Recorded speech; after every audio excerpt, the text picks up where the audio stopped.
是法界大学开幕，是观世音菩萨开光，是同时就是双重的一种这个喜事。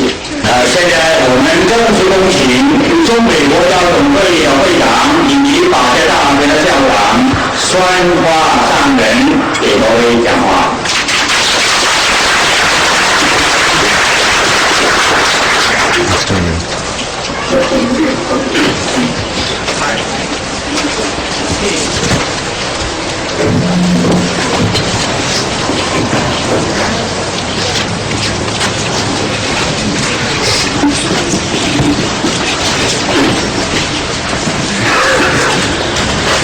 南无常住十方佛，南无常住十方法，南无常住十方僧，南无本师释迦牟尼佛，南无大悲观世音菩萨，南无大悲观世音菩萨，南无大悲观世音菩萨。在今天得到各位诸山长老诸位上座法驾光临，又得到美国政府一些个各位长官到这儿来参加这个开幕典礼，又得到各位善男信女不远千里而来，也有的不远万里而来到这儿参加这个开光典礼。那么这世纪是最重要的一件事，比这个原子弹、氢气弹比这个都重要。原子弹、氢气弹乃至火箭都是一些个杀人的利器。那么这个佛教是叫人不要杀生明白自己是应该做什么的，不要害己害人。那么世界为什么有战争？就因为咱们所有的人他们是只知道有自己只知道自私自利，而不知道利他。那么现在法界大学的宗旨是要令人人这个思想走到正当的途径不在这个世界到底是这些做世界一个最模范的一个人令全世界大家都共同那么和相处，这个没有战争，所以消灭这个战争于无形，只有先叫人不杀生。所以在我们今天开幕的期间，我们有大放放生，这个呢就是令我们大家明白不要在世间去杀生，我们要放生不要那么多的身心，那么多的事情在这个世界不要颠倒。那么法律大学的宗旨就要改变全人类的一个地球星球互相没有战争，这是佛教的宗旨。所以咱们人人信佛了，人人呢就知道不杀生这个道理。那么这个是世界最重要的。所以古人有这么一句话，是吧？千百年来万里耕，云深四海分难平。一日世上刀兵劫，你听一听不打妄语老老实实的做人不饮酒，好多的时间。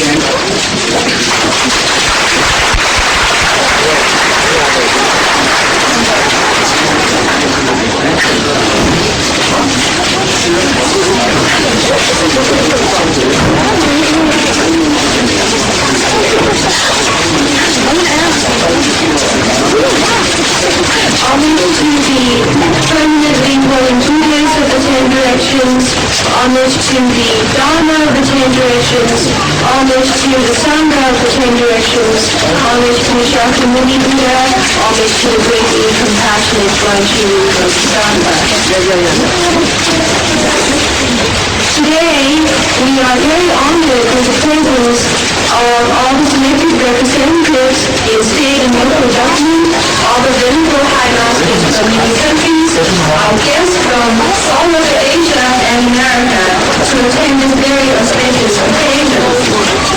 Some of you have come thousands or 10,000 miles to attend this occasion where Guan Yin Bodhisattva is going to open the light and give great brilliance throughout the world. Now, this is a very, very important event in the world, the first time in America. In fact, the historian Arnold Toynbee once said, if we are going to recollect all the historical events that happened in the 20th century, we will find that the coming of Buddhism to the West is the single most significant event in the entire century. This is more important than all nuclear weaponry, hydrogen bombs, rockets, what have you, because those things kill, and Buddhism brings peace and wisdom to mankind. What is the basic tenets of Buddhism? The 5 precepts, 5 moral rules. No killing, no stealing, no sexual misconduct, no false speech, and no drinking. It just means that, and no speaking of incompetence or drugs. It just means not being upside down. Buddhism is making us people from slumber and from the consumption to wrong. We should not keep on harming ourselves and harming others. Why is there wars in this system? It is because people are selfish and people always seek their own self-benefit. If you return to the law and not only think about the small picture, then it is for sure that Buddhism leads people onto the proper path. The most important thing is to be models to all of mankind, and that means existing harmoniously together. In order to celebrate this occasion, today we are going to liberate life, because people are consuming too much, and now we have to consume some of that bad energy that is in the world, so we're going to liberate life. Now, the principle of Dharma and Buddhist University is to treat mankind to be only good and to save all evil. If people and people will not fight, then country and people will not fight, family and family will not fight,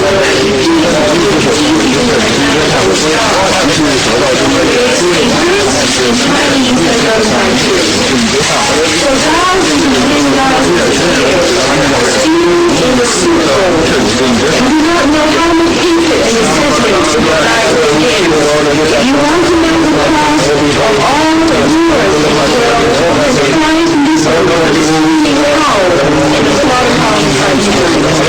It's because they feel their will. In order to offset the bad energy, we went to the baseline. Natural and mystery, no steal, no sexual misconduct, no lying, no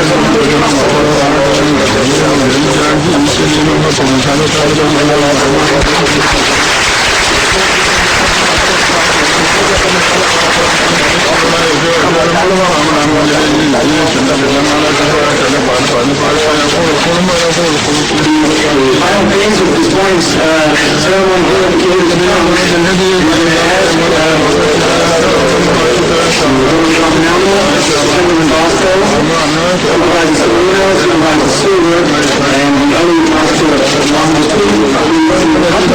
at the same time, we are going to liberate these 20 people.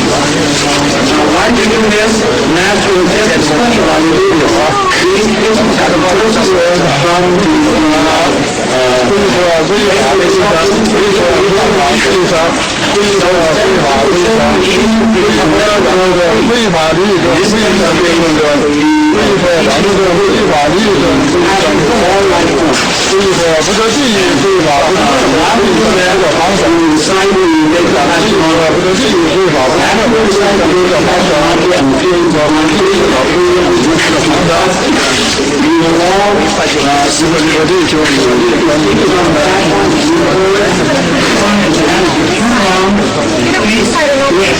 that way. And picture was taken. After the program was completed, we will all go to the Buddha Hall. We will all file together reciting the name of Banyan Hall. The Buddha Hall is declared about right nearby, and we will continue the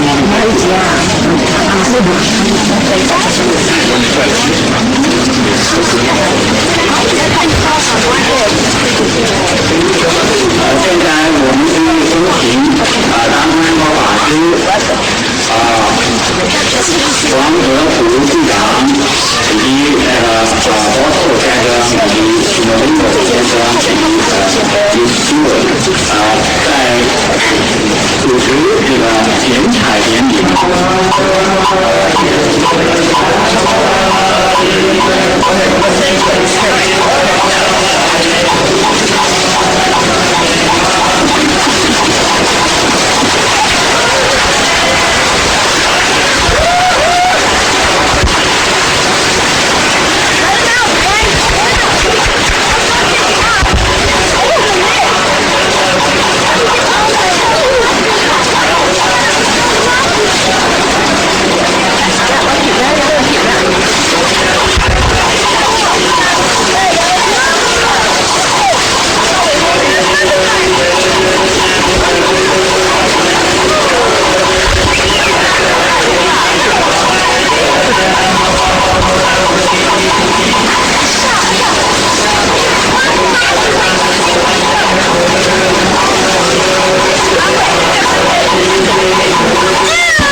那么过去正法明如来现前观世音菩萨，飞身现身，周遍十方，无相垂相，分身陈藏，飞心深切之众生道之内，常为诸佛之所赞叹，以菩萨之上首。12大愿西号圆通32令中本自在，甘露院长化热闹的清凉，看引广布的一烦恼和菩提，三千界内同感化日之外义活中不能方，吾南北中心之本有慈悲喜舍之量，一乘正号超万品而入圣流，战若一界以灾难而一吉祥。所谓龙不在龙火，不领道世间，一切不着，无养四众生。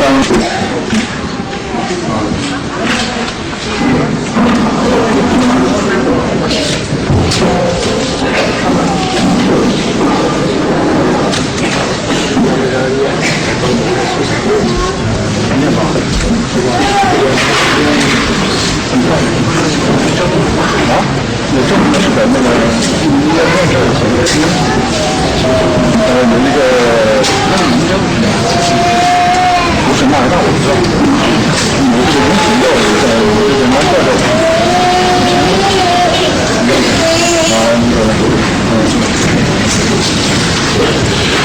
南无三藐多罗娑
代表来到此地参加这个法界大学的开幕，我们仅以至诚的心，祝贺法界大学的销路蒸蒸日上，大业千秋。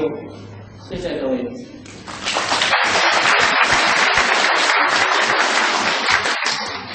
On behalf of the Malaysian Buddhist delegation, may I extend our heartiest congratulations to the Dharma Buddhist University on the auspicious occasion of the opening ceremony, as well as the opening light ceremony of the Bodhisattva Kuan Yin.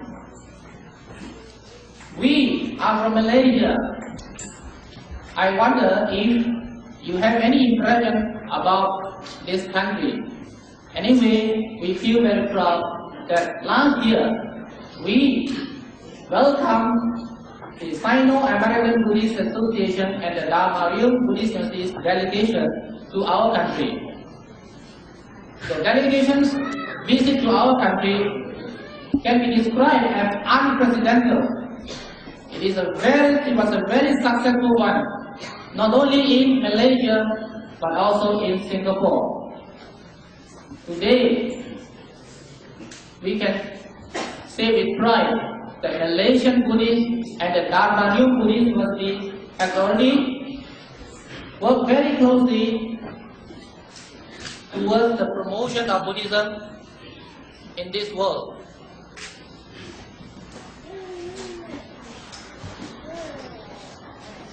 Last but not least, may I take the opportunity once again to express our heartiest congratulations to the Dharma Real Buddhist Society.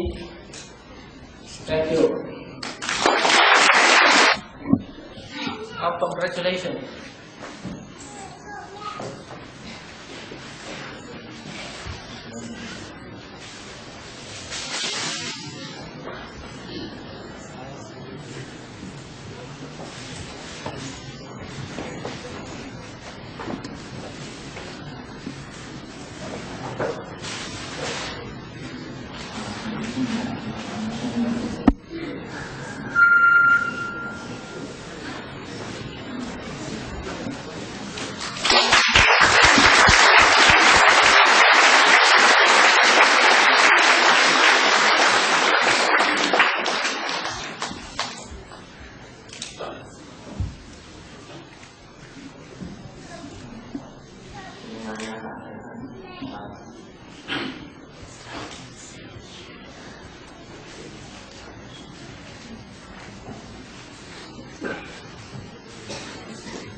Presentation for this morning, and we would now like all of you to join us in the meal offering, and then we will all go together to the dining hall to have a vegetarian meal together.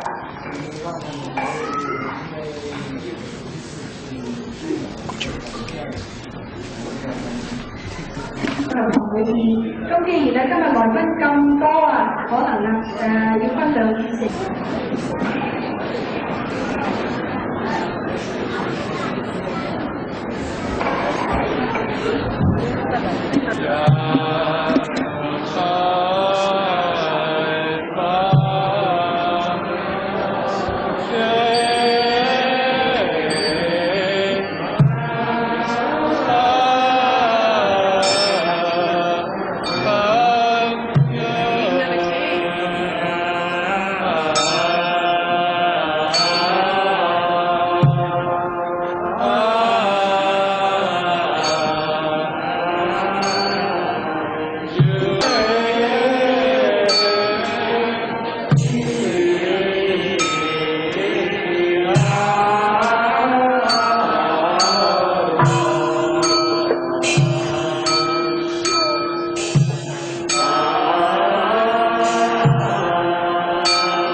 without a mark of self, without a mark of others, without a mark of living beings, and without a mark of a life. He made this gift from the bottom of his heart for everybody in the world and everybody here. And it's my wish that everybody here takes advantage of this offering and makes wise use of it.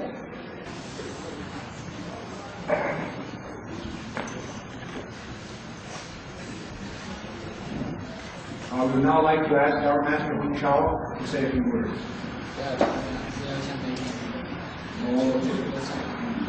Admit our faults and try to change them, and the world will be better by a little bit. That world peace begins with peace of mind, and happiness for all living beings begins with happiness in your own heart. And so on this trip, we used the mantra, and as far as I know, it's the first English Western mantra. And the essence of the mantra is that at the very least, we never could get angry. No matter what situation came up, it was not okay to get angry. And so the mantra runs like this. Patience, patience. Gotta have patience. Don't get angry, swopa. It works. And this simple mantra, we feel, is what Buddhism is all about throughout the world. Just no anger, being one with everyone. So I'll say it once more, so whenever you feel the anger rise, you can use it. It says, patience, patience. Gotta have patience. Don't get angry, swopa.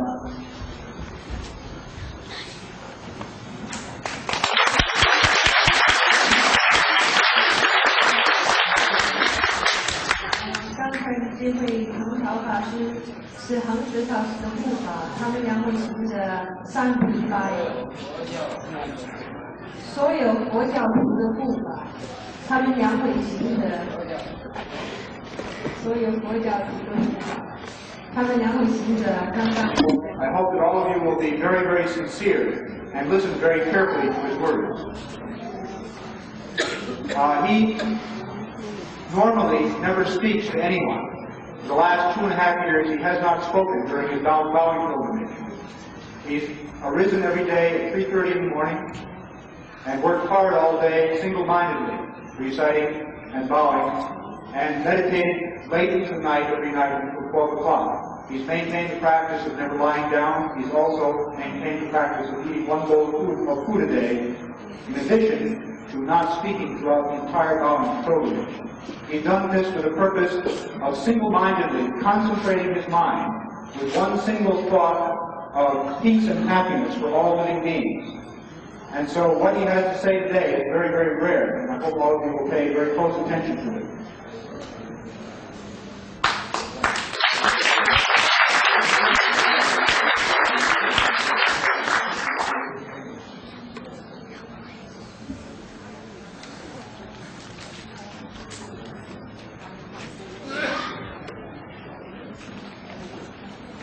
我们现在请我们3个礼拜修行人同师法师讲一句话。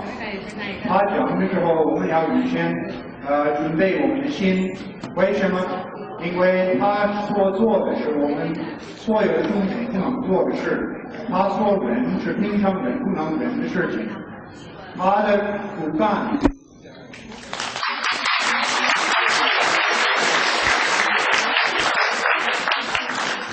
Also with Guojun, Apostle Guojun, Hector Wong, Apostle Hector Wong, please come to the platform.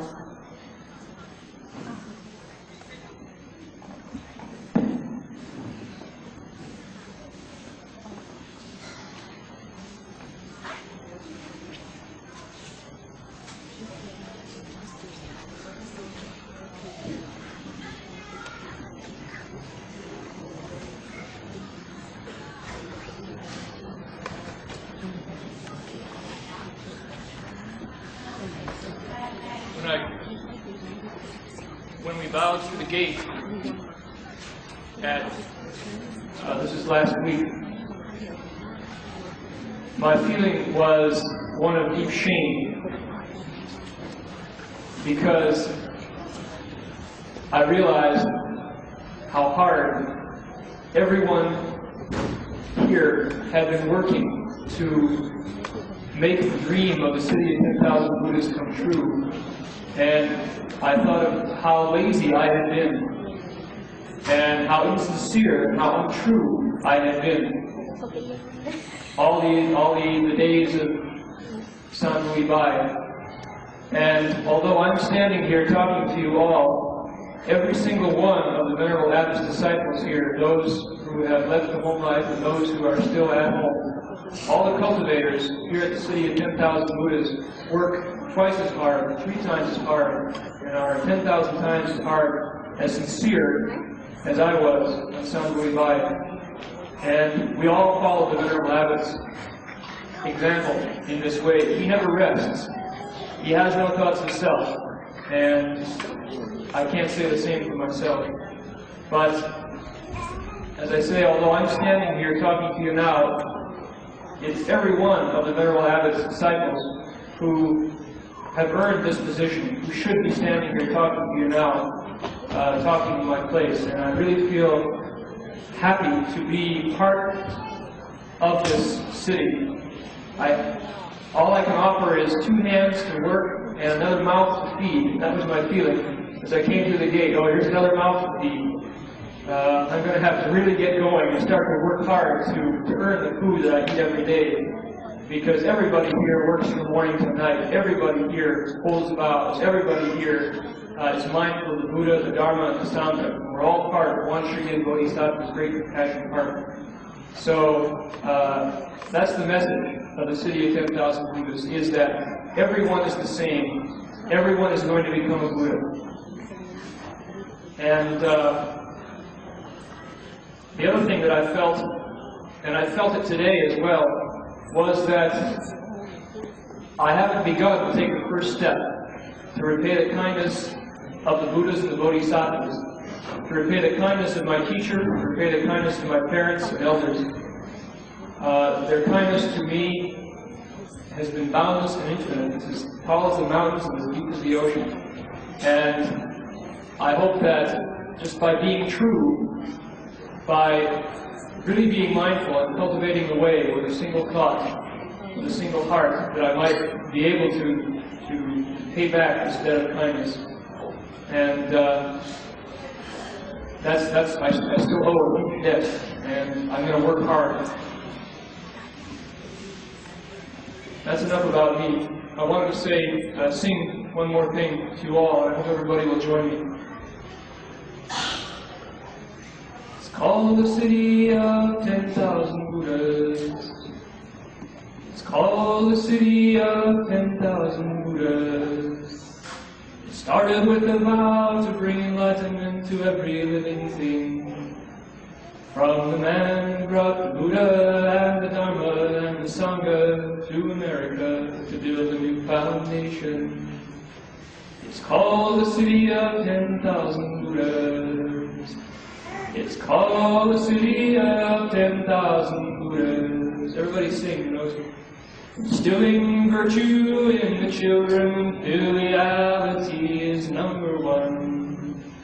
They will vow to get enlightened, to repay their parents' kindness, and repay the great compassion of the Buddha. It's called the city of 10,000 Buddhas. It's called the city of 10,000 Buddhas. Making Buddhas, Bodhisattvas, sages from the likes of you and me. It's a place for cultivation, it's a place for transformation of the common man to Bodhisattva, the common.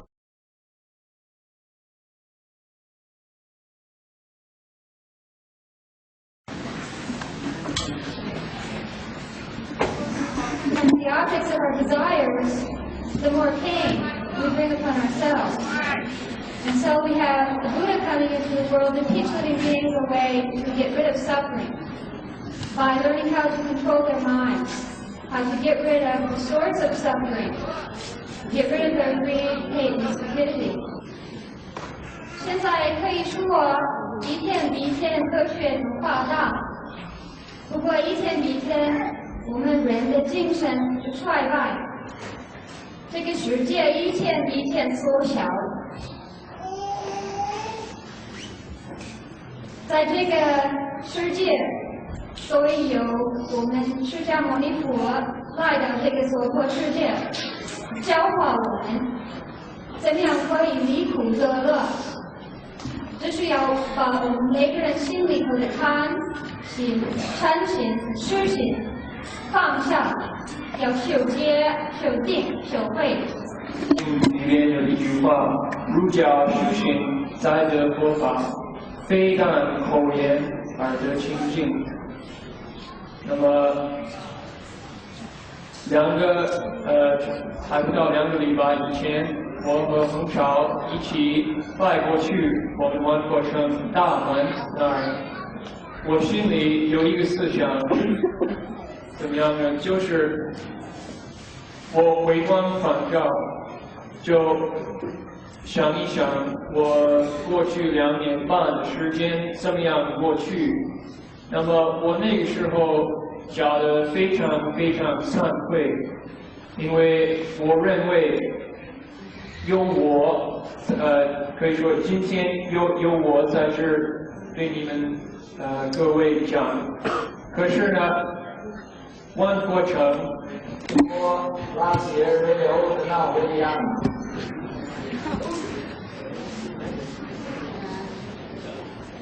师父，诸位法师，诸位贵宾，诸位教友，也可以说是贵宾呢，都是教友啊。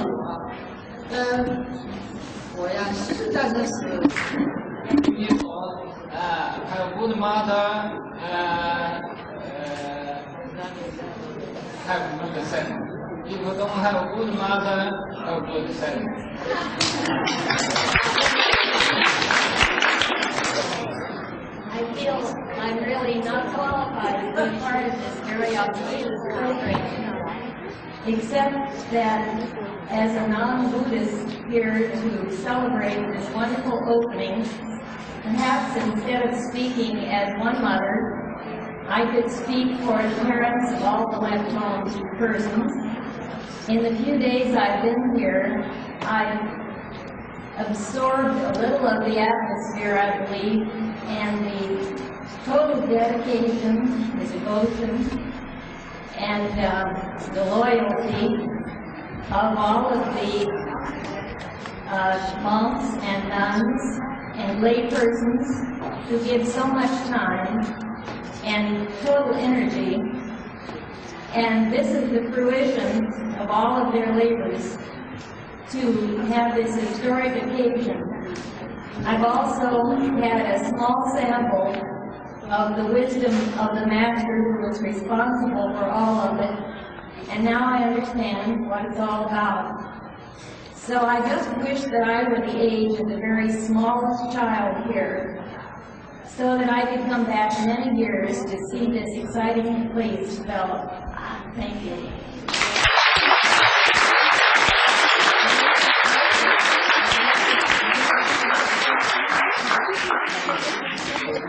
因为是当时法师的妈妈从千里而来的，从中国而来的。你们谁要对我不好，回家骂我，想要打我，他们会一口把你们吃了。It's said that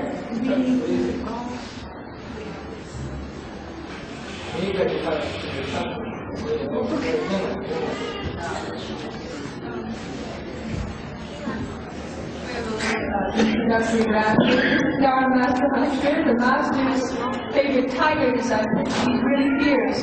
So any one of you who wants to bully the master, you might just get eaten by her in one go.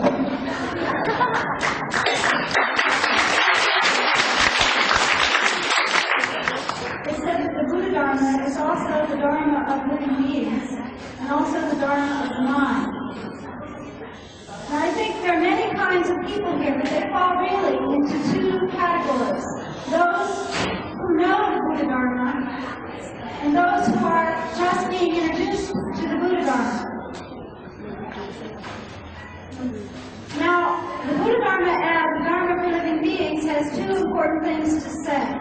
The first is be filial to your parents.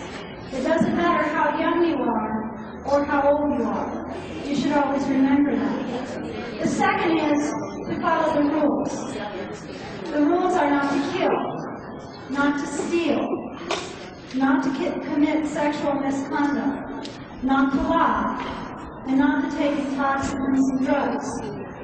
In this way, you make yourself a pure vehicle so that you can take the second two parts, the mind, the Dharma, the mind, and the Buddha Dharma, and take them in.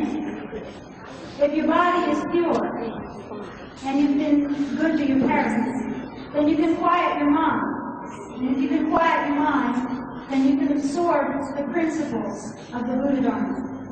Now I said we fall into two categories, those who know the Buddha Dharma very well, and those who are just being introduced.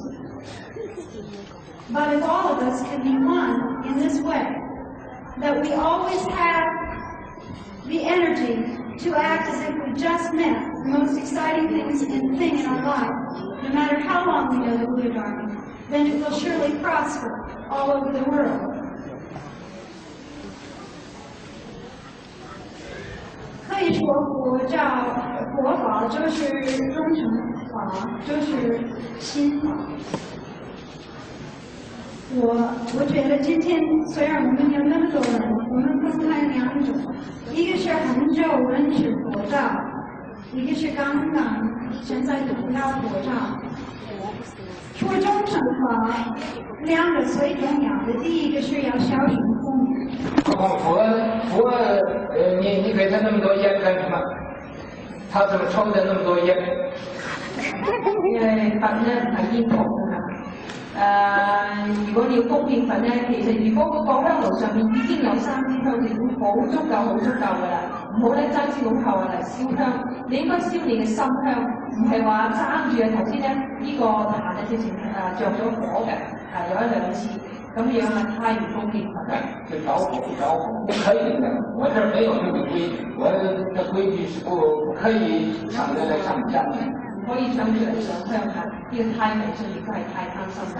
應該點上你嘅心香，而且這種嘅行為太卑鄙下流了。應該咧係要恭敬呢個清淨嘅道場，希望業主走開。同埋咧，譬如其他貴賓講嘅嘢時候，雖然你自己係或者聽唔到佢講嘅嘢，唔好一啲字就咁講嘢，因為你既然嚟到呢度係咁難得嘅機緣咧，唔好浪費嘅時間嚇，亦都唔好妨礙其他嘅人咧嚟吸收佛法。我們這是新開的佛教，和其他的佛教道場完全不同的。你其他的嘛，你迷信，他沒有人懂，可以的。我們這不許可迷信的。呢個係喺美國新開始嘅佛教係我哋係行持正法嘅，同埋咧一般嘅流費嘅佛教道場係有啲唔同嘅。喺嗰度如果你馬馬虎虎啊，或者唔守規矩或者食煙咧，冇人管你。但係呢度咧，我哋絕對唔可以再咁樣習呢啲咁嘅流費嘅習俗嚇，希望大家注意。你如果這樣的到這不守規矩，我絕對不歡迎你，不要來。如果唔守規矩咧，我哋係唔可以。無君無老無少無佛無法無僧的，你到底上什麼香啊？你上那個香也一樣下地獄的。你心裏邊啊冇佛冇法冇僧啊，又冇父又冇尊啊，呢種人根本係好卑鄙下流嘅。你上咩香都係冇用，都係會墮落嘅。無論你哪一個不遵守我的規矩，我就要糾正你們啊！你罵我什麼都好，你拿把刀來殺我，我都不在乎，我一樣不准你們犯我的規矩。你哋邊個嚟到萬佛城，一定要守呢個規矩嚇。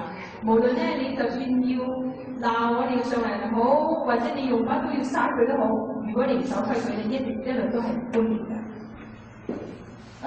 你要知道萬佛城呢是一個正法住世的地方，絕對不許可人迷信的。你想要學佛法，一定要守這個規矩。你不守規矩，你就是地獄。萬佛城係一個正法住世嘅地方啊！如果你係要嚟迷信咧，你呢個唔得嘅。咁如果你唔守規矩咧，無論你點樣啊，你唔可以喺呢個地方，我哋唔歡迎你，因為咧你已經係一個地獄嘅唔係真正嘅教徒。你说哪有信佛的人去上香来骂和尚的？这叫什么佛教？这要不是畜生，不是地狱种子，它是个什么？你聽過一個好嘅佛教徒啊，上香嘅時候啊會鬧和尚嚟嘅，聽過未啊？如果呢種咁嘅唔係地獄嘅種子，咩係叫佛教徒？他这在佛教里就造业了嘛，在这。即刻就犯口業啦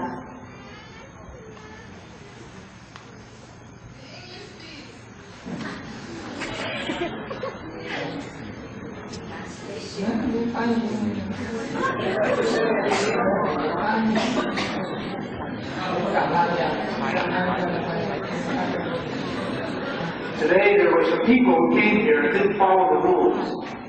And this is some instruction from the Venerable High Master about the rules of Buddhism. Why? Because this is a new Buddhism in America. Buddhism in Asia, for a long time, has become very, very superstitious, with people performing all kinds of practices which are useless. They make offerings to the Buddha thinking that they will go to heaven, when in fact they're going straight to hell because of their superstition. And so in the future, all of these things have to change. Because here in America, this is a new country for Buddhism, and Buddhism is going to be new here.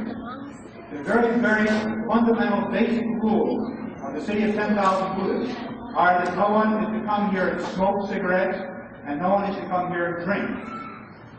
This is basic.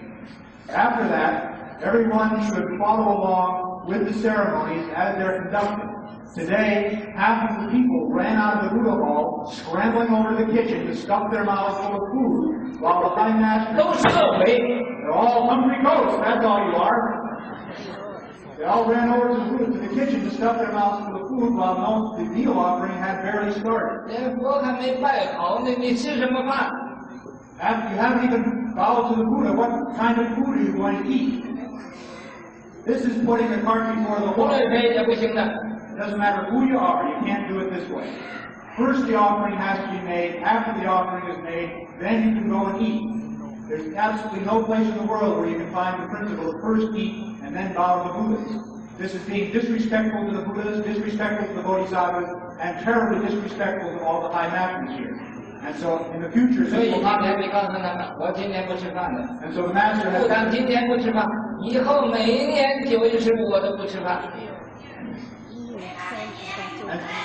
So the Master today has not had a morsel of food, and he just said that from now on, to commemorate this day, on the 15th day of the 9th lunar month, he will fast every year from now on, in commemoration of you people who ran out of the Buddha hall, stuffed your mouths full of food without paying your respect to the Buddha. From now on, people like this, it doesn't matter who you are. If you don't want to follow these rules, the rules that the Master has laid down for new Buddhism in America, where people do things according to the Dharma, the way they should be done, with respect and reverence for each other, so the world can be peaceful and happy. If you don't want to follow these rules, don't come. That's the way it is. If you don't want to follow these rules, don't come. It's okay not to have any people, but there can't be any Dharma. The Master has come here to America to establish the proper Dharma in the West, where everything is done according to the way it should be done, and is not done according to the rules of superstition, the way some people have set them up in Asia. Today a person came in and lit some incense, and the incense was already lit a great deal, and there was all kinds of incense already burning in here. The Master asked him not to light so much incense, and what did he do? He scolded the Master right in front of the Buddha. Where in the world do you have a place where there's Buddhism where a lay person can come in, light a stick of incense, and start scolding the Buddha? Is that what you do? You light incense and then scold the monk, scold the Sangha, and scold the Buddha? This is not the way it's done. So people like this in the future will certainly not be welcome to the city of 10,000 Buddhas. We're doing this so the world will be a peaceful place, so the world will be a happy place, so people will understand the rules, and so they can change their mind to move toward the good, so they can help themselves and help others. And we must establish the rules that way so Buddhism can be of some benefit in this country. If we don't do it, if we don't establish the proper rules, then what are we doing here? It's all totally useless. And Buddhism will be of no benefit to this new country. And so in the future, when all of you come to the city of 10,000 Buddhists, we hope you will follow and practice the rules. They're not very difficult. Just don't smoke and don't drink. and don't run off and stuff yourself before it's time. 我们这大家吃饭的时候一起吃，不可以先后的。尤其等生人没有吃饭，你们在那地方坐那个地方吃饭，那能吃得下去吗？ Here we all eat together. This is one of the basic rules of the Buddha. Everybody assembling, no matter whether the person is high or low, we all eat together. And if one person isn't full, it can be considered that the whole assembly hasn't yet eaten its fill. Everybody is equal in this regard. So how can people first run off and start feeding themselves before even the Sangha has sat down to eat? How can you possibly swallow anything? 你到什么地方，你吃东西，你都让人家这个主人呢，先要知道，要许可你吃，你才吃。你自己偷偷跑在那儿偷着吃东西，这叫不成。我们这不是一个随随便便的地方，我们这一定要守规矩。不守规矩，任何人你就有多少钱，我也不欢迎的。 Now you think about it, any place else in the world, regardless of what kind of an organization it is, what kind of ceremony it is, first the host sits down. Is that not right? First the host will sit down and eat. If the host doesn't permit you to sit down and eat, then you just don't sit down and eat. Where in the world is那就是来抢着吃。 What is this called? This is called just coming here and stealing. You run off to the kitchen and start stuffing yourself before it's time. Before the host has even invited you to sit down and take your meal. The host invites the guests to eat. The guests don't run off and steal the food. So in the future, people who don't want to follow the rules are not welcome to the city of 10,000 Buddhas. People who don't want to follow the rules that are laid down by the master are not welcome here. It doesn't matter how much money you have, how much money you want to offer. If you don't want to follow the rules, don't come. 我不要的。 That master doesn't want this kind of money. 我从来也不看不起有钱的，告诉你。 And very, very frankly, from the beginning of this whole thing, from the beginning of the time the master propagated the Buddha Dharma, he's always looked down on people who have a lot of money. 有多少钱就有多少罪。 Because no matter how much money you have, you've got about that many offenses.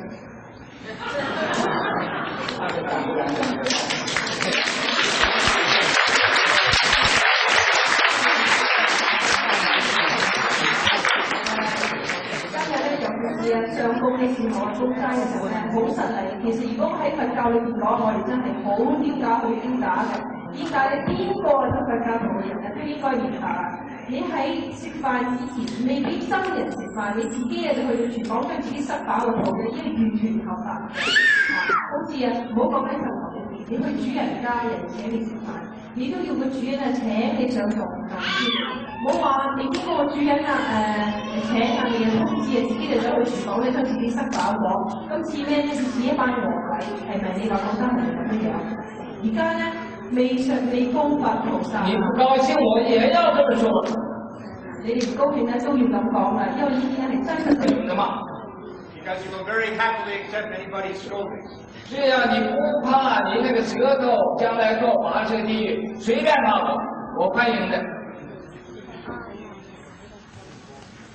If you're not afraid of having your tongue fall into the unspaced hell, then the master welcomes any of you who wish to scold him to go ahead and scold him. He certainly won't get angry at you. 咁食飯咧，如果未經過主人同意就去食咧，直情係嚟偷人搶嘅。大家應該係尊重美德啊，唔可以咁樣做嘅。咁而家咧，或者在座好多人好唔滿意啦，咁我哋上嚟話咧，歡迎你鬧，你點鬧咧都唔緊要嘅。如果你唔怕你啊，第日咧知道佢啊罰你將嘅地獄啊，即係你條命即係俾個地獄奸咗出嚟咧，你罵咩都唔嚇，罵法問咧都唔緊要嘅。咁你亦都唔好以為啊自己有好多錢咧嚇，人哋就要及時招呼你，因為啊我哋一向嘅家風係咧衰睇俾有錢人。 And these kind of firing thoughts are very, very important today for us to introduce proper wisdom. Actually speaking, when we observe how some of those so-called Buddhists practice this religion, their practitioners disgrace the name of the Buddha and Buddhism. And all those who are waiting to find out weaknesses and loopholes of this religion take the advantage and opportunity to criticize and condemn and ridicule this religion. Therefore, please remember time has come for us to reorganize so many practices that our forefathers have introduced according to their way of thinking to practice this religion and to introduce this religion. Today people are educated. They want to know the meaning or the significance of our practices, our belief, our concept and traditional practices. When we enter certain Buddhist temple or shrine road, people bring lorry loads of justice and burns and smoke the whole building. If the real Buddha, living Buddha, enter into this building, I don't think he will stay even 5 minutes and he will run away from that temple.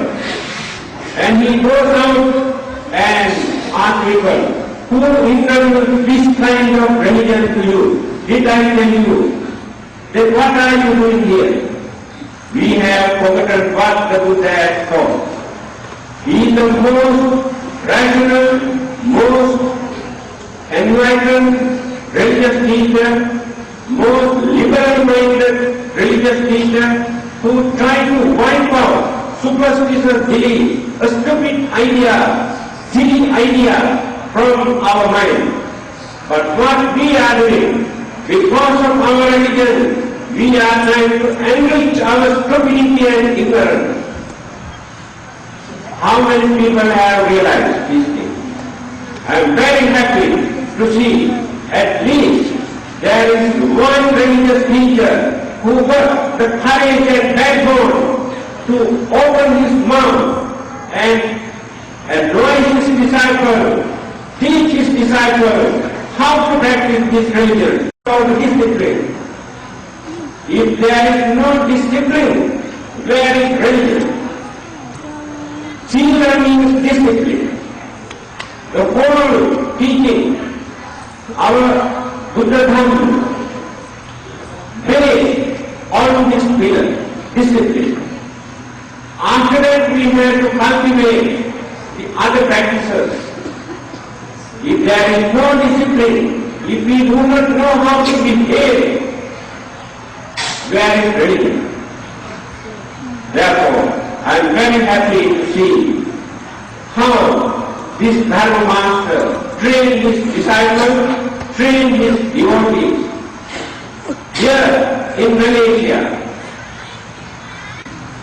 we also try within our capacity to introduce religion and train our devotees. Of course, still we have no courage to fire our devotees just like our Dharma Master.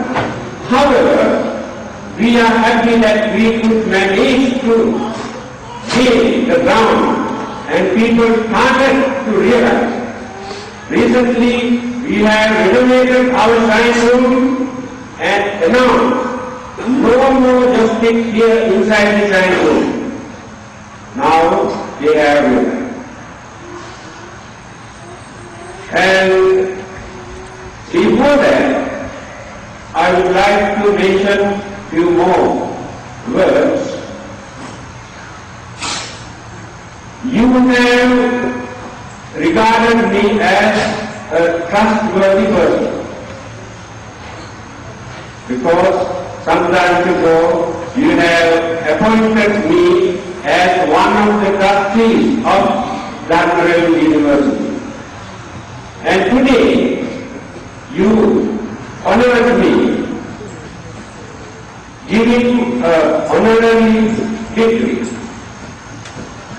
I accepted this degree, but I am not going to take this honor only to myself.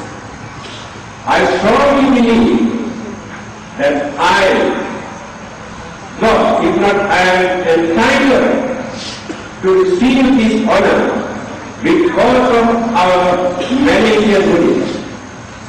Our Malaysian Buddhists have given their full support and cooperation and assistance to carry on our Buddhist activities for the last 28 years. So this is the result of the recognition of the services. And all these services I could manage to perform because of our devout Buddhist members in Malaysia. Therefore, I invite all our devotees and members to share this honor. Buddhism is a religion which is the most liberal teachings that we can find on this earth. Buddhism, or the Buddhists, real Buddhists, do not try to bring anything from outside to cultivate their mind, to gain their wisdom or enlightenment. Instead of searching something somewhere else outside, they try to find out their own mind and divert their own mind towards their subconscious mind and cultivate. After this cultivation, they can gain, they can realize, they can understand everything here in this universe. By learning more and more worldly things, by gaining worldly knowledge, what we do, we enrich, we nurture our ignorance. We have imagination, we have beliefs, we have concepts regarding our life, regarding this world, regarding this universe. By learning more and more worldly subjects, what we do, we enrich and we nurture our imagination. That means we enlarge our ignorance in our mind. This worldly knowledge is the biggest enemy for the spiritual development. The spiritual blindness remains within us, but we know more and more about this universe. We think we know, but actually we do not know anything. What we have done, we have enriched our ignorance about the world. If we really develop our mind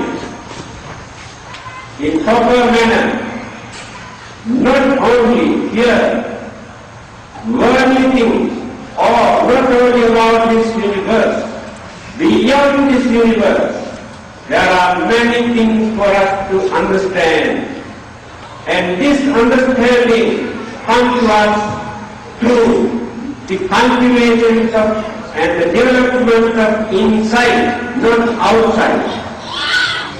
So this is the religion that teaches you how to think and what to think. These two things you cannot find somewhere else. Some people can teach you how to think, but they do not know how to teach you what to think. Some people can tell you what to think, but they do not know how to teach you how to think. Therefore, Buddhism is an art of thinking. There is an art. We must know that technique, how to think. That is what Buddha did. By practicing this art of thinking, he gained his enlightenment. He did not announce that when he was meditating under that Bodhi tree, somebody came behind and whispered to his ear and revealed the secret of this world and the universe. He did not get any divine message. He did not get any information from outside. Everything he developed within his mind, and he gained his enlightenment through practicing this art of thinking. There are so many things for us to discuss, so this is to the time. I think you are very tired after listening so many lectures. So, on behalf of the Malaysian delegation, I take this opportunity to thank the most venerable Dharma Master and his beloved disciples and your dietas and devotees for giving this honor, for giving this opportunity and extending your kindness and hospitality. Thank you very much.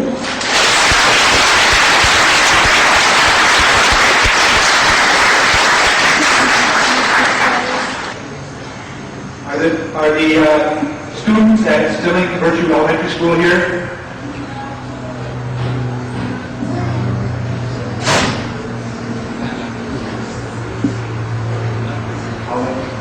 Okay, let's all recite Buddha's name.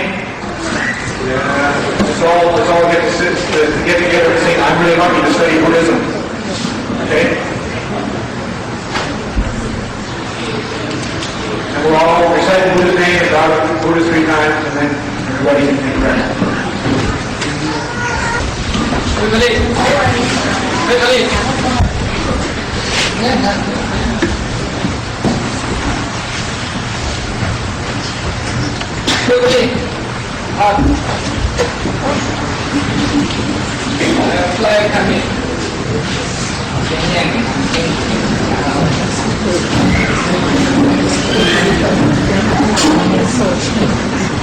In return, I'm really lucky to study Buddhism because last life I planted good seeds.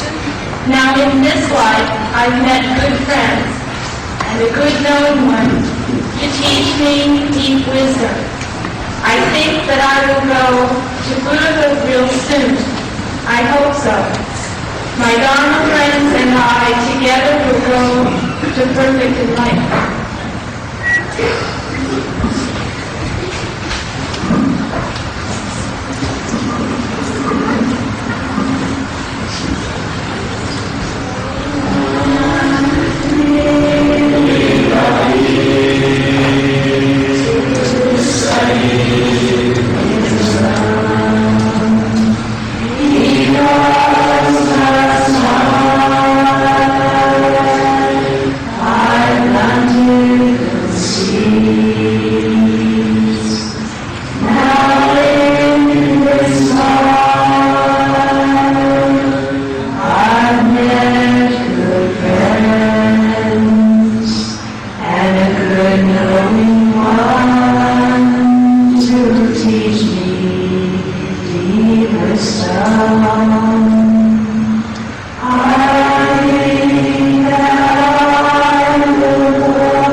要不管我发脾气呢，来到这不守规矩，我也不帮。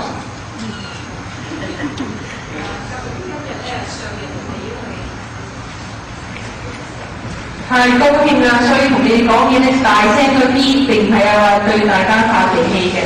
咁如果你怕上人發脾氣咧，點樣咧？最好咧下次嚟啊，大家乖乖地守規矩，佢就唔會咁大聲。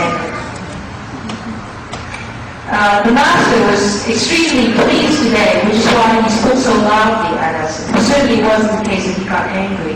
But if anybody was afraid that he was getting angry, well, next time when you come, be sure to follow the rules. Yes, you don't like to follow rules, come in, still can come in. I don't care you. You like to go where? Go to hall, go to animal, go to every, I don't care. If you like I take care of you, you like have a sincere heart, like follows. This is important. If you come in, you don't have feeling mind coming what doing. Do you understand?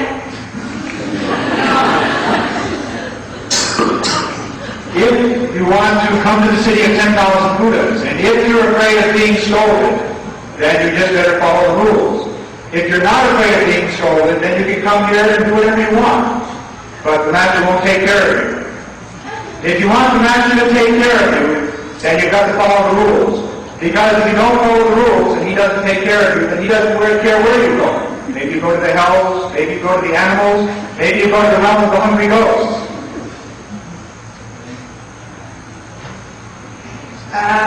如果你哋唔守規矩嘅咧，要嚟萬佛城都可以嚟，但係咧我哋上人就唔理你噶啦。咁咧唔理你咧，你哋做咩都得啦。看也不看你了。睇都唔睇你啦，但係你好容易咧就墮落到去地獄啊，或者餓鬼啊，或者畜生啊，嗰陣時理你咧都太遲啦。And so if you come to the city of 10,000 Buddhas, you should come with a sincere heart, a very sincere heart. If you don't come with a sincere heart and come with a heart of belief, then what are you coming here for? 如果你嚟萬佛城咧，就應該係誠心誠意啊，將你成副心咧擺喺呢度，咁先係真嘅。如果唔係啊，你嚟到呢度嘅，對你自己都冇益嘅。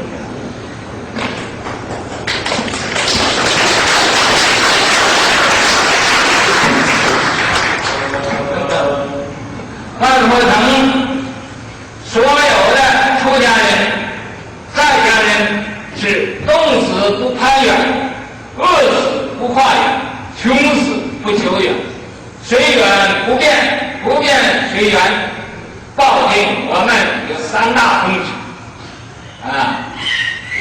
万佛城是舍命为佛事，造命为本事，革命为僧事，济世明理，明理济世，推行普世一脉心传。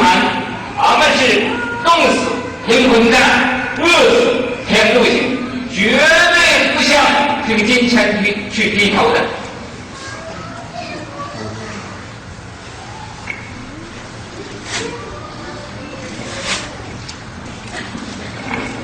The city of 10, all the rest-home people and lay people at the city of 10,000 Buddhas are not afraid of freezing and they don't climb on conditions because of a fear of freezing. They don't beg because of a fear of being poor. They don't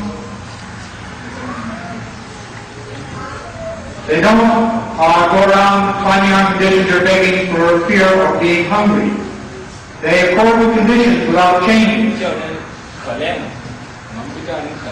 There is never a time when anybody at the city of 10,000 Buddhas will do anything to have people cause them. 捨命為佛事，造命為本事，革命為真事，即是明理，明理即是推行祖師，一脈深處。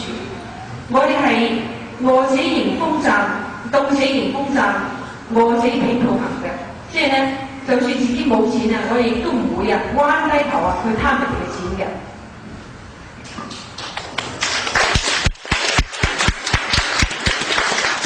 We offer up our lives to do the work of the Buddha. We establish our lives in the Dharma, and we devote our lives to making a revolution in the order of the Sangha. In the midst of our affairs, we manifest true principles, and true principles are always manifest in everything that we do. And in this way, we continue the pulse of the Buddha's true heart transmission. OK， 我要发我的脾气，你们要发你们的脾气，咱们大家都发脾气，看看谁的脾气大。And so now I'm going to blow off my temper, and you all of you blow off your tempers. We'll see who's got the biggest temper. 好啊，而家咧上人有發脾氣，你又可以發你嘅脾氣，我哋睇下你邊個脾氣夠大。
經過夾板嚟嘅，而家板腳喺度。經過夾板嘅拉嚟係聽得翻嚟嘅，你而家嚟啦。而家板腳喺咯。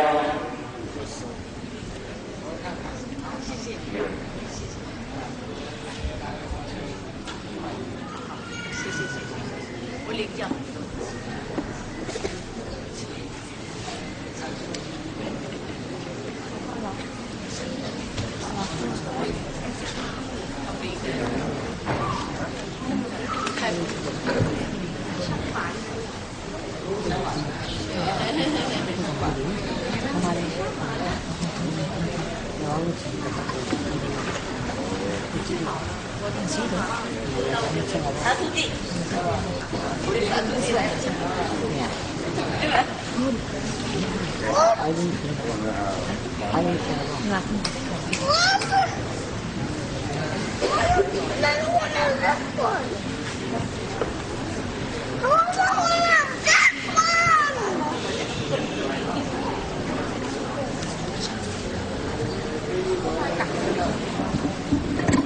Thank you.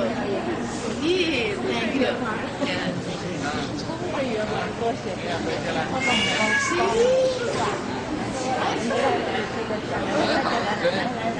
都可以的，我是大开方便的。嚟，阿姑，阿影相同師傅影相快啲。報名先報名。你而家咁幫呢度先幫你等我報名，我再填那個。啊？没有时间看。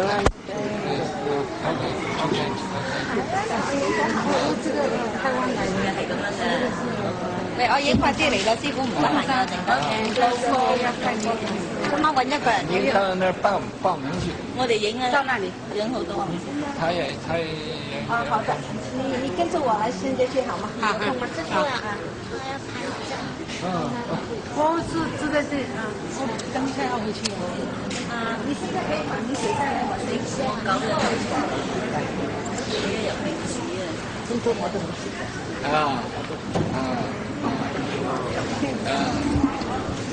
你听我讲话，不怕。做左的话，好。太多了，不怕。要開4個位，偷忙，嗱佢好唔啱啊！開到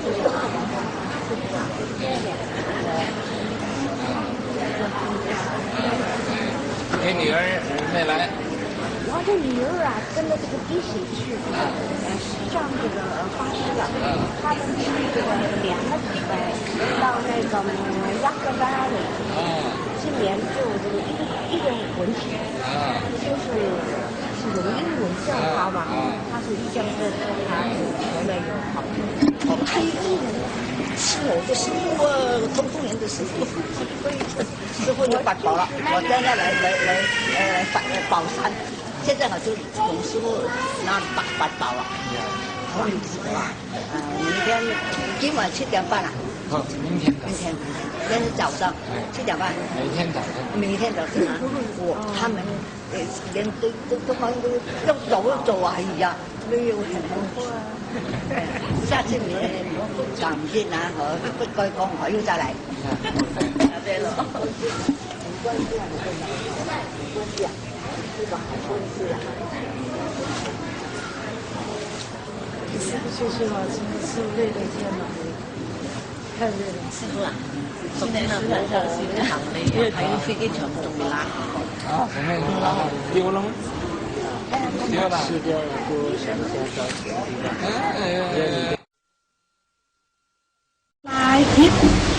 If I for my dad, if I finish and sometimes if I could go back to the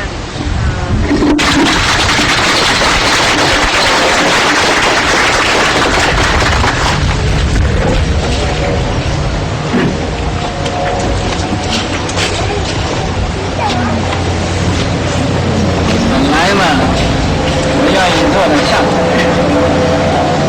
不做得上。但是这2位3步一拜的修行人呢，是我的徒弟。我要不做得上边呢，他们也不敢做得上边。所以呀，我的不得已呀，我先做得上边。那么做得上边呢，一边留一个空位，给他们2位坐。本来摆这个台的人呢，我不知道为什么摆了4个座位在上面。另外一个人我不知道啊是算的哪一个，但是我想一想，叫谁上来好呢？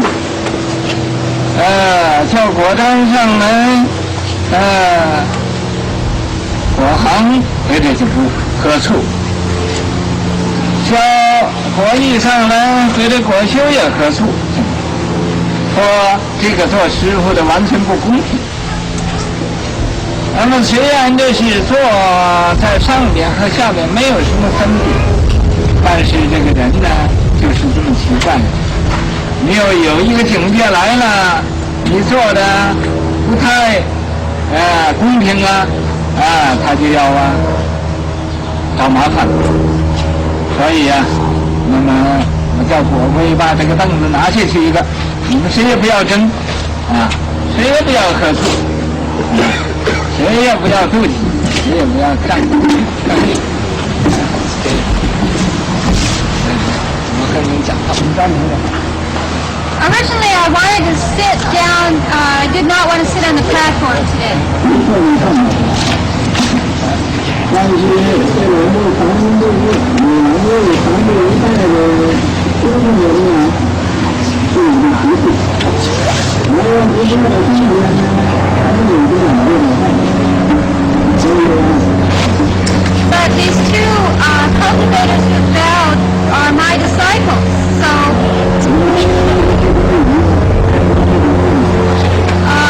I really couldn't avoid sitting up here on the platform.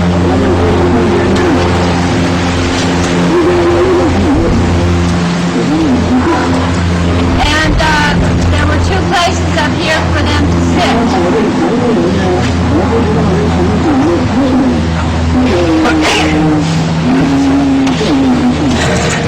Now the people who set up the platform, I don't know why, but someone put up 4 chairs.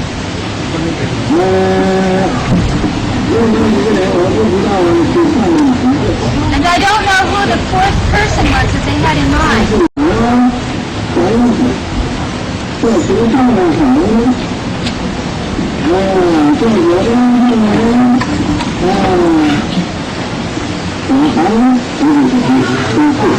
And I thought it over about what I was going to do, because if I had John take that seat, then maybe Wahan would have gotten jealous. And if Guai got up there, then maybe Guasho would have been drinking vinegar. And saying that their teacher was really unfair.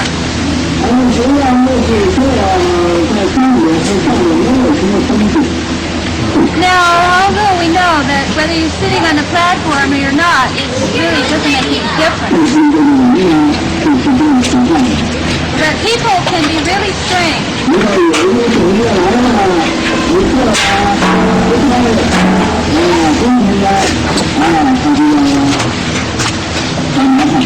If you have some kind of gathering and people get seated in the wrong places, some people are going to start grumbling.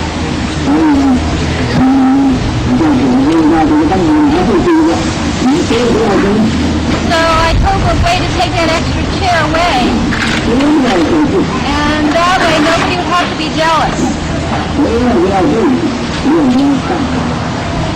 Or upset.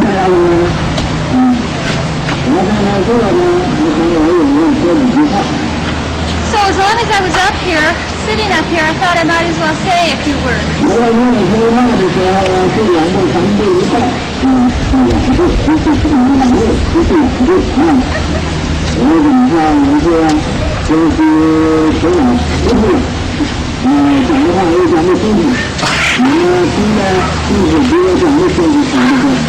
Now, I thought I'd go ahead and say a few things, and I'm not a very good speaker, but that doesn't matter. If you're just good listeners, that counts.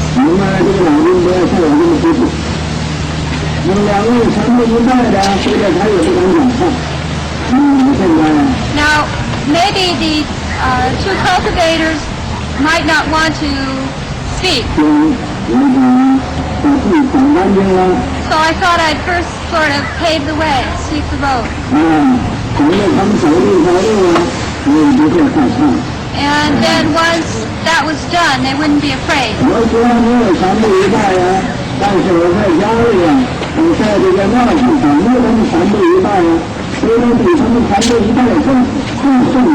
Now, although I didn't go out and bow once every 3 steps, I think that it's possible that back at the temple where I was working harder than they were. I was enduring even more suffering.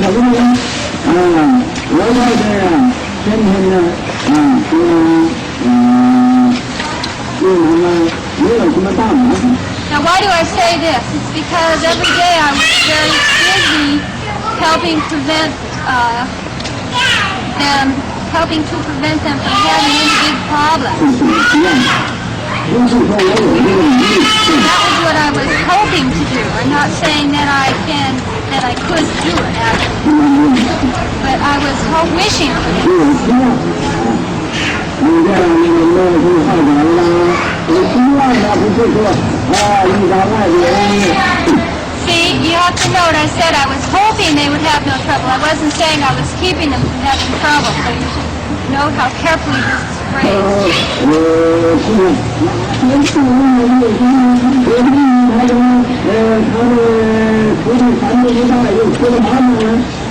And this was so that, well, let's say there was some problem, and people would have gone around saying, oh, that Brahma master, he says he has spiritual penetration, but then why did his disciples get in trouble in their bowing?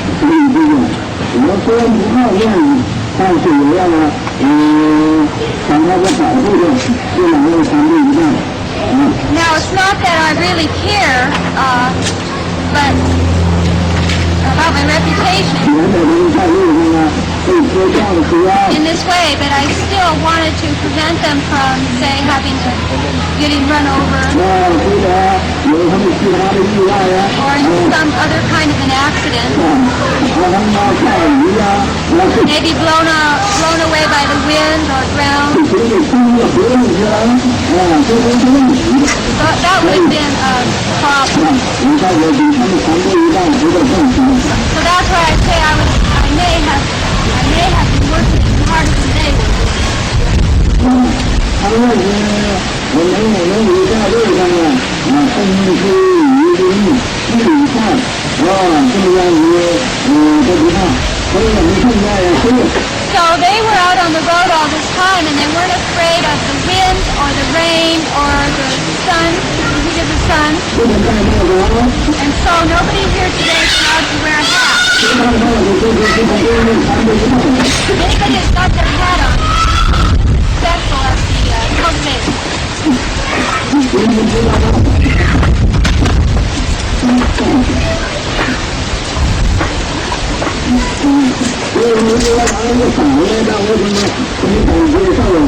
So somebody tried to give me an umbrella. How could I possibly go for something? I mean, what would it look like? Nobody else has an umbrella, and I'm a big sissy up there with an umbrella. So I'm trying to act like the emperor.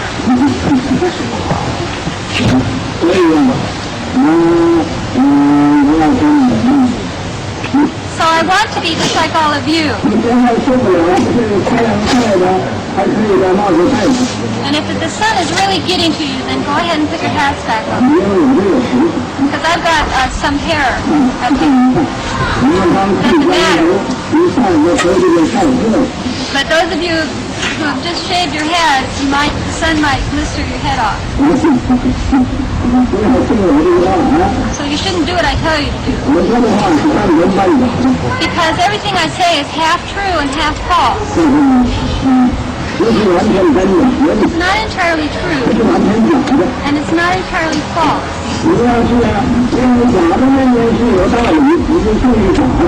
If the false part makes sense to you, then believe in that. And if you think the true part makes sense, then believe in that. It's up to you. You pick whatever you want. I can't speak this too clearly. Because if I told you the whole thing, then you wouldn't be using your own judgment, your own Dharma selecting eye. And if you insist on me telling you absolutely everything, that's not really right. So I'm just going to tell you that it's half true, half false. Do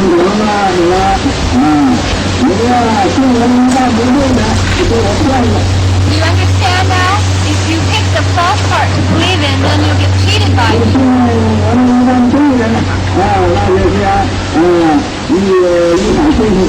But if you pick the part that's true, then you cultivate according to the Dharma, and you gain benefit. 那么他要这两位3对1拜吧，也是因为在过去是那个汉字汉1半1半的1半真的1半假的，他们是放了1半真的拿去去办去。Now probably what happened were the monks, the valley monks, listened to this half and half teaching of mine, and they managed to pick out the true half. How did they put that? They just let the false part be. That's all. That's all there was to it. Okay?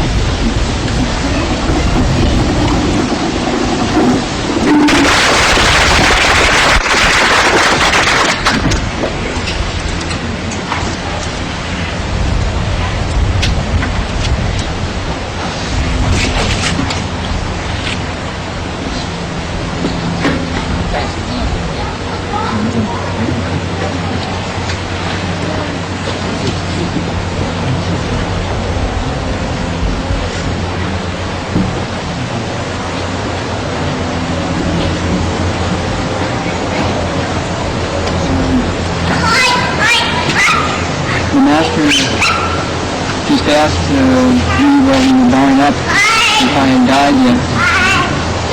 And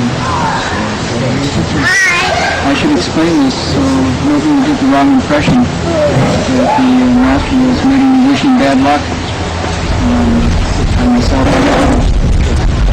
The dying that the master was talking about was the dying of self, the dying of desire. Not the dying of the person, not the dying of the cultivator.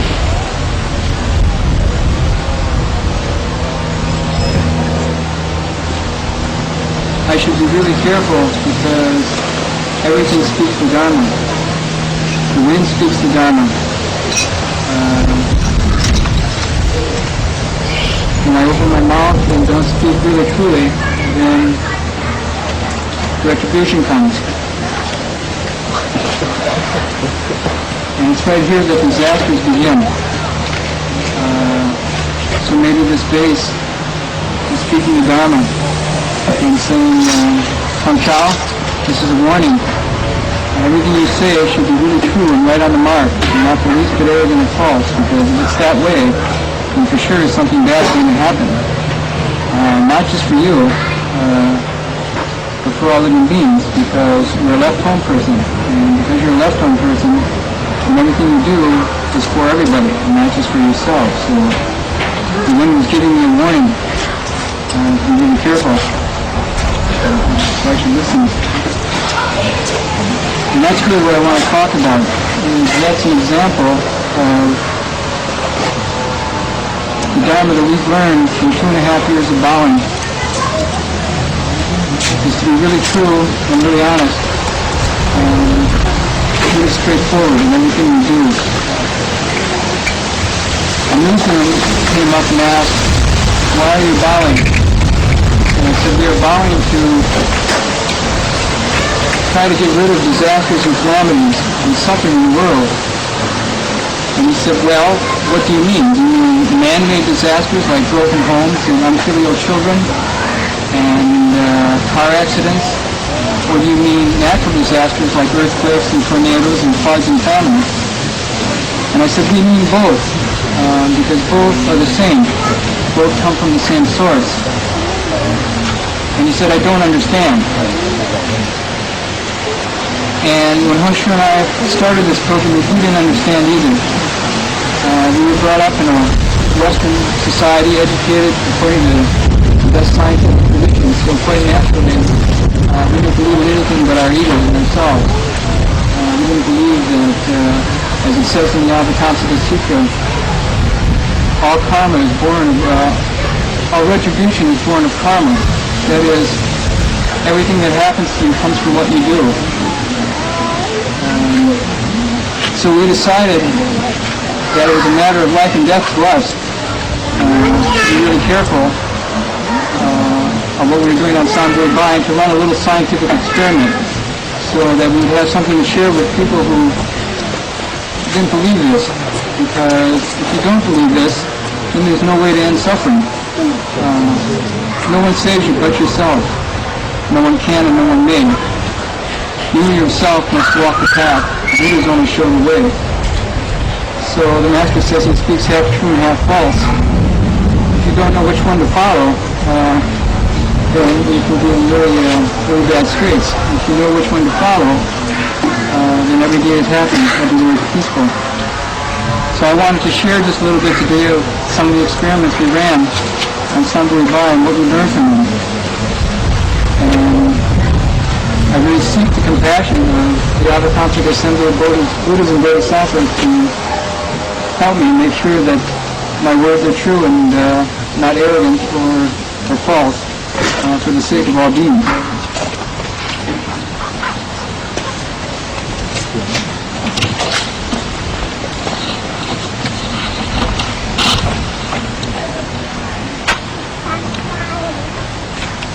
The two outstanding lessons of this whole pilgrimage are both within the Paladharma Sutra. One is that everything is made from the mind alone. And the second is that everything that happens to you comes from what you do.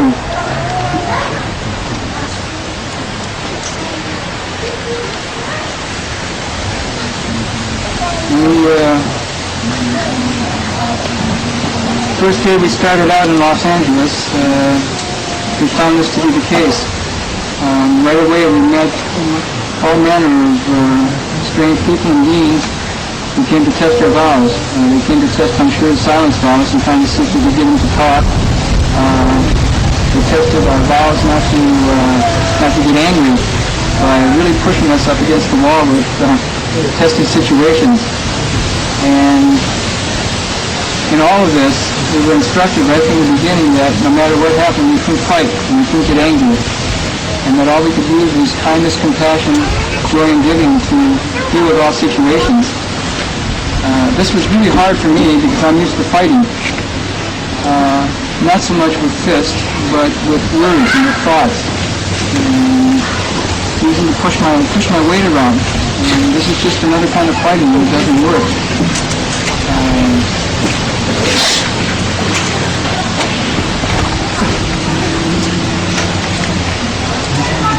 We found that when we held our precepts, and this is really important, the 5 precepts are the basis of everything.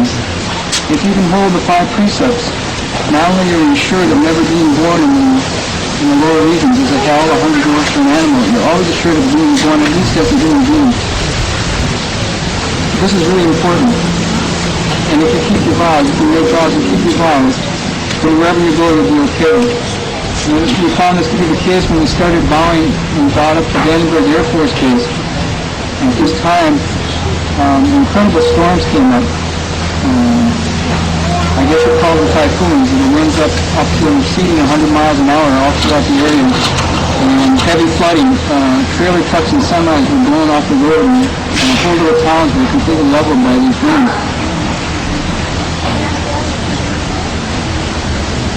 At this time,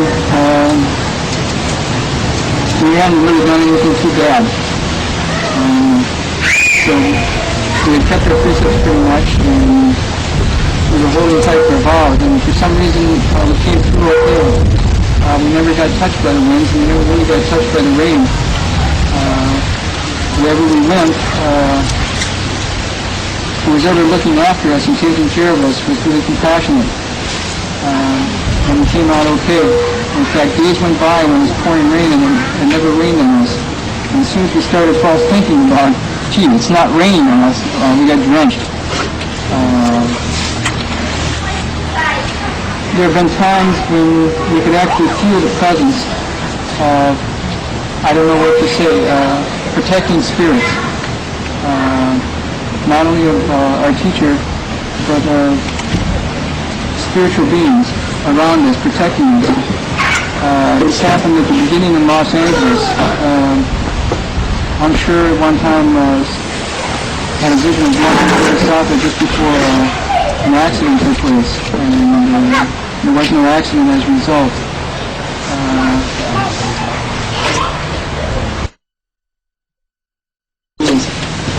his young daughter was running off with men. She was only 15 years old at the time. He was really worried. He was really mistreating his young child, physically and emotionally, and he and his wife were contemplating any separation. After reading the Vinaya, he put it to practice, and about 7 or 8 months later, they stopped on their way to a vacation. It all looked really good. They were all together, happy. And then the daughter, older daughter, had come back home and was living with him again. And the kids were really glad and happy. He attributed to that book, reading the Vinaya, following the rules. And he said, it may seem really old-fashioned, but it's made a big difference in my life.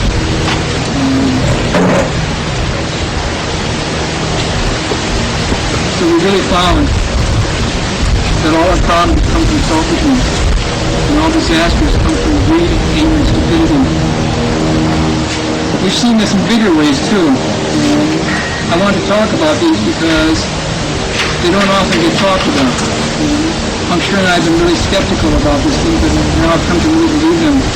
For example, it's a fact that there haven't been earthquakes in San Francisco. Now, why is this the case? In San Francisco is right on the San Andreas fault zone, and it should have earthquakes. It should have gone under into the ocean a long time ago. And it's clearly because of the vow power and precept literature of our teacher. I don't say this to give anybody a high hat because we've been told not to give high hats. So I'm giving a high hat to the power of the Dharma and to the power of pure precepts. That the way and the response intertwine and hard to conceive of. But if we're really pure, then magic things happen here. And the city of San Francisco hasn't had any earthquakes. Whereas Hong Kong, when we were there, had any typhoons when we were there. Because of the same thing. Because of cultivation. Because of the power of pure precepts. When we were in L.A., we rode down to L.A. and we barely made it to L.A. The storms were so bad, the roads were flooded out, and we were in the blue VW bus at the time. We floated through a couple of puddles on the highway, but the tires weren't even touching the ground. It was so heavy. We got to L.A. and there was a medicine master repentance ceremony going on. And all the people in the L.A. area had come to the little temple and holding the medicine master repentance to eradicate the causes and conditions of disasters and illness and suffering and calamities. And at this time it was really strange because the mayor of Los Angeles had declared a state of emergency. In fact, many homes had been wiped out and things were bad and there was more storage coming in. And yet, the Goldville Temple in the surrounding area, nothing happened. And many of the disciples came back and reported at that time that in their neighborhood, huge trees had gone down and ruined homes right next door to them, but in their own homes, nothing had happened either. And at this time, I remember it being said that this was attributed to the sincerity of the people participating in our weekend medicine master repentance. We witnessed it ourselves. It was really hard to believe. Not only that, but during the repentance, a huge tidal wave was coming in off the ocean, and somewhat short of the city of Los Angeles suddenly dissipated and was gone.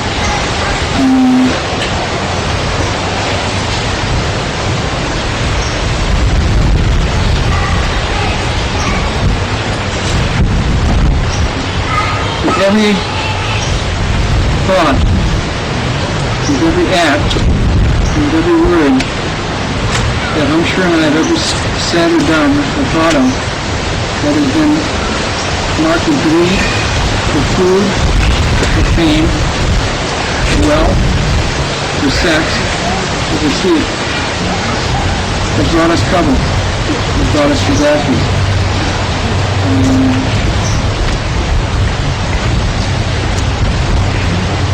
Every time we've kept the 5 precepts of not killing, not stealing, no sexual misconduct, no false speech, no drugs and intoxicants, not even thoughts of those. We've always done okay, and there's been really magical responses around us. So the heart of this whole pilgrimage is that we've learned a whole lot. Now all the looks like bitterness and suffering and cultivation, there's none that isn't happiness. It says, the hells, the hungry ghost, and the animals, Kinyamas realm, all animosity, hatred, conflict, slander, and insult, all these evils are caused by greed and attachment to the 5 desires. So this is what the Master was saying when he said, have you died yet? Because if I was embarrassed to go back and bow again in front of the assembly and come up here again, if I had that much of a blush in my face, then the Emperor hasn't died yet. Then desire hasn't died yet. And because desire hasn't died yet, then disaster is still on. So Angsha and I really feel that if we can get rid of our own desire by a little bit, then the whole world's better by a little bit. And then if we hold on to our little desire and think, well, it's just a little desire and it's mine, then the whole world is polluted by that much little desire. And so it says the Bodhisattva who looks at all of this and figures out, gee, we're all connected. No man is an island. Everything we do touches each other. He looks at this and realizes this and reduces his greed for the flavor of the 5 desires. So as a result, we were really trying to get rid of our greed for food. We eat a lot differently now than we did when we started. We eat a lot of sweets and really good food when we started and found that it brought a lot of trouble.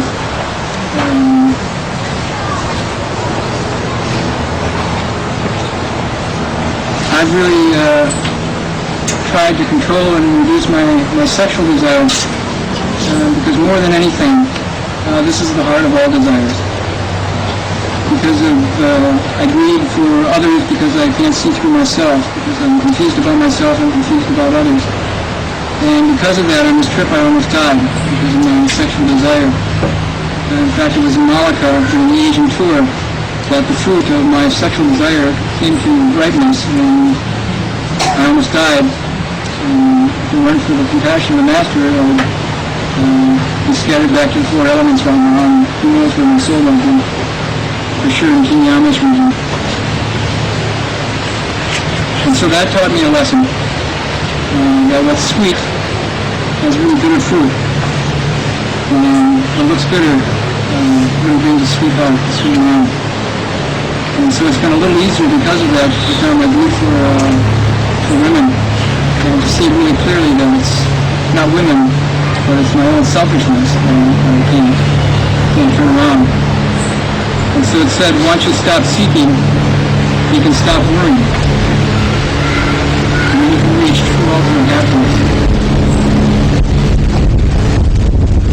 I wish to say that we've tried our best to die, and we need to just stop being sick and keep on lying. And I hope that what we've learned is a value by all living beings.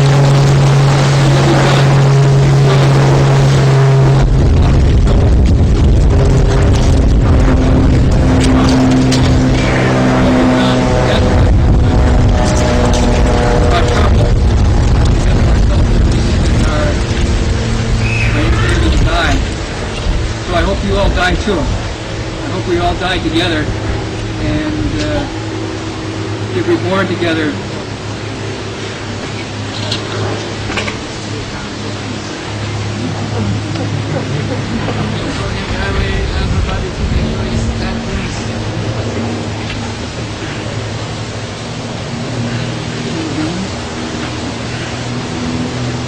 I don't know, we haven't read the news, so we don't know these people. Maybe that's not so good.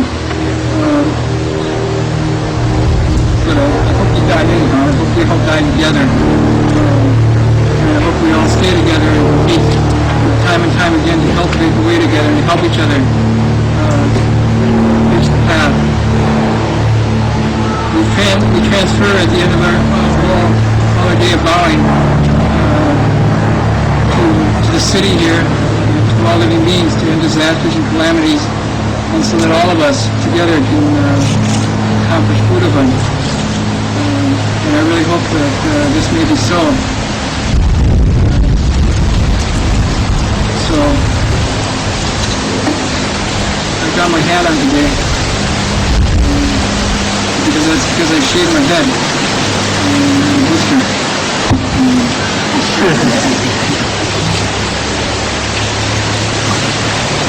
I should stop talking.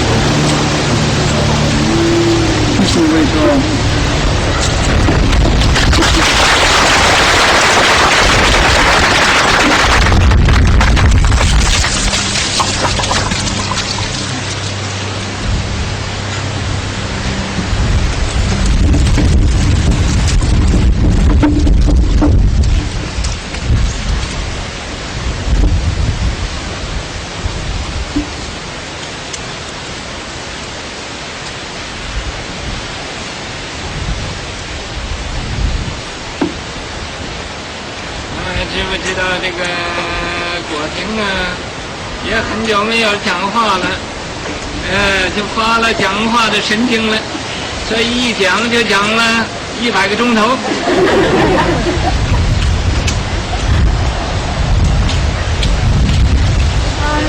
Everybody, in case you don't know it, Brother Master Hung Chao hasn't talked in a long time. Today got a chance to talk and he went into a kind of talking insanity and talked for 100 hours. 能吗？听着呢。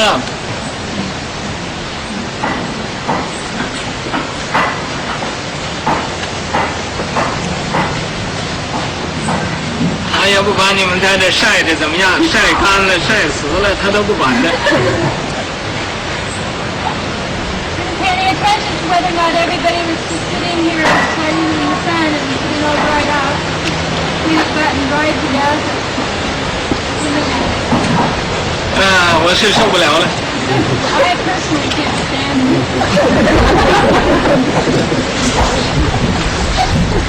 我想要跑也跑不了了，这怎么办？ I really had itchy feet. I wanted to get out of here. But I couldn't do it.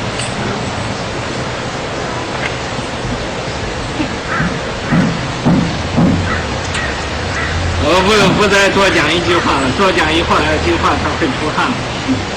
I'm not going to say another thing if I really have to begin and start filing. OK。英语大众参观。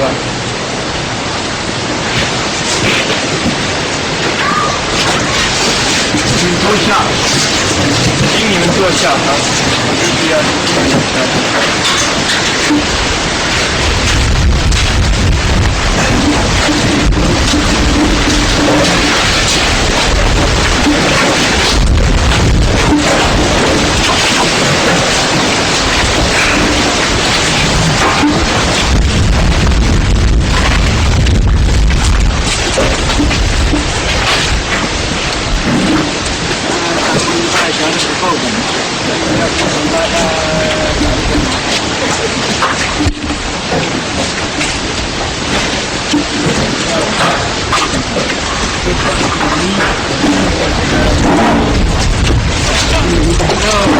但是他们你不需要去陪他，跟随我好了。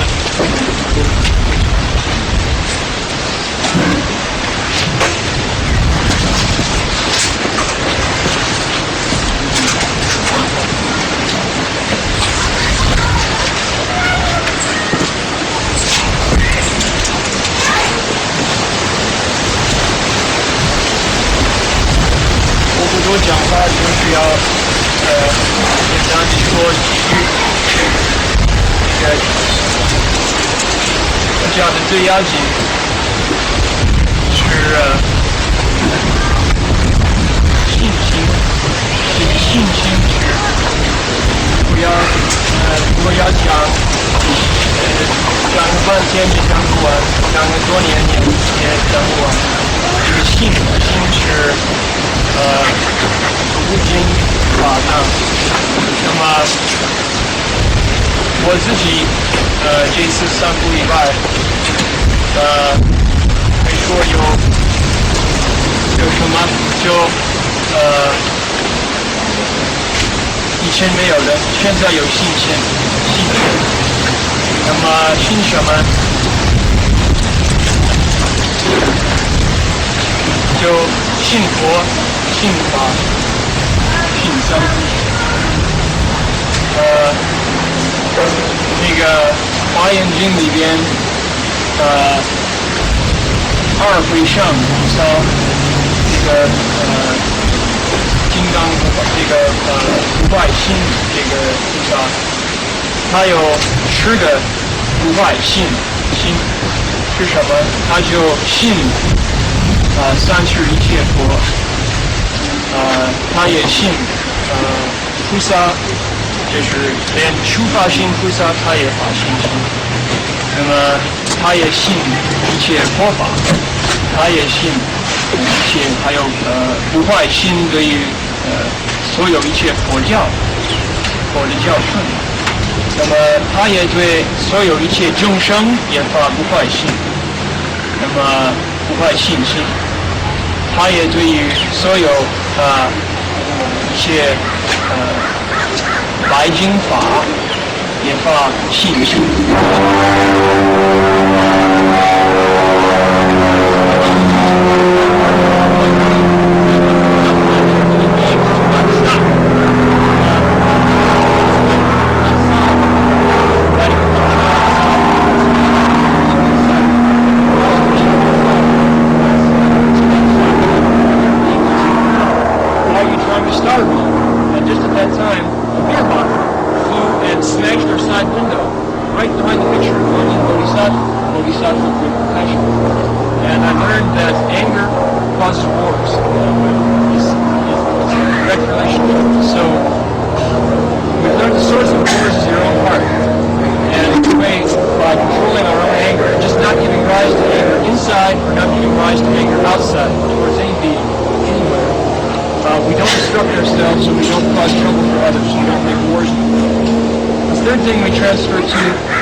Buddhists might be quickly and easily accomplished for the sake of all beings in the world.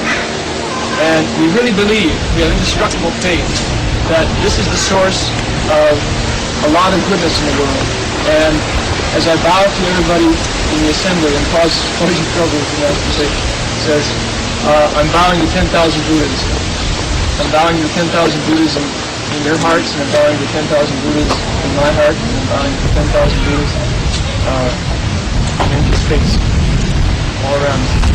So that's what Sandhui Bai has been to me, and it's been a source of indestructible faith in the Buddha, the Dharma, and the Sangha, in all pure white dharmas that can be transferred, in Bodhisattva Dharma masters, in Buddhist teachings about cause and effect, about giving with the practice of happiness. We've learned that, giving with the practice of happiness.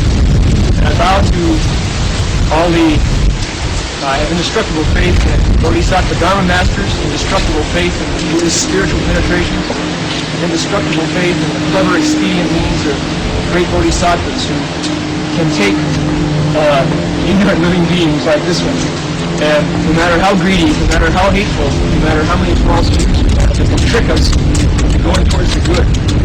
And that's my indestructible faith.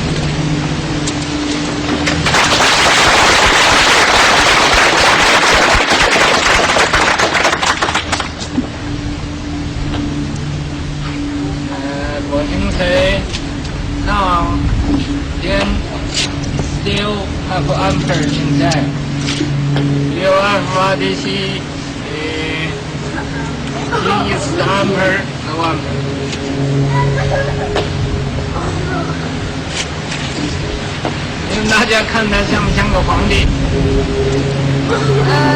Dharma Master himself says that he's still an emperor inside. So everybody should take a good look at him and let's figure out, is he an emperor? Does he look like an emperor?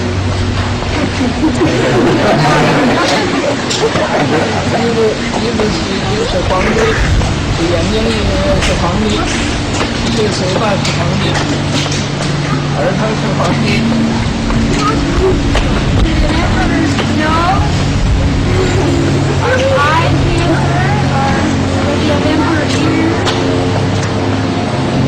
是安安很好。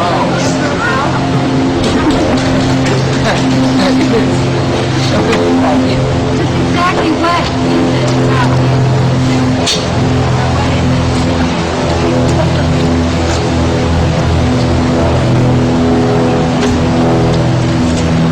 没成他说这话的，他自己他要觉得自己做的这个地方讲话，那么这个国人呢站在那讲话，他自己一比较啊，大家又这个皇帝又现出来了。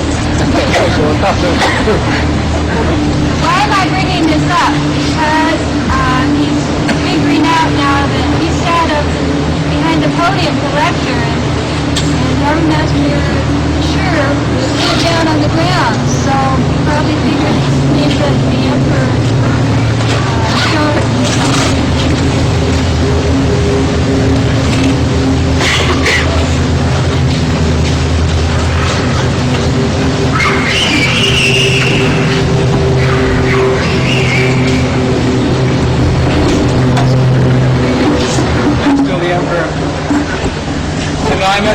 10,000 Buddhas, and maybe some people are thinking, well, at the very least, maybe they're enlightened now, or they have some kind of spiritual penetration. And all I can say is that I feel really ashamed because I give off this impression, and it's not the case. Every day I false think. Every day I have attachments. Every day I do bad things. Every day I have bad thoughts towards Hung Sure. Every day I feel like the Master's tricked me into cultivating. Every day I false think, well, maybe I could still be a layman and do this. Yes, yes. Then I think, no, I can't be a layman and do this because it makes me sick. I can't go back. I get sick going back. All I can do is be a left one person. I've been tricked. So I think all these things. So where's the pure and lofty in this? So I feel ashamed. And yet I tell these stories and you don't know that what's really going on. The man got up and spoke and said, yes, like the sea, very simple on the surface, but underneath very complex.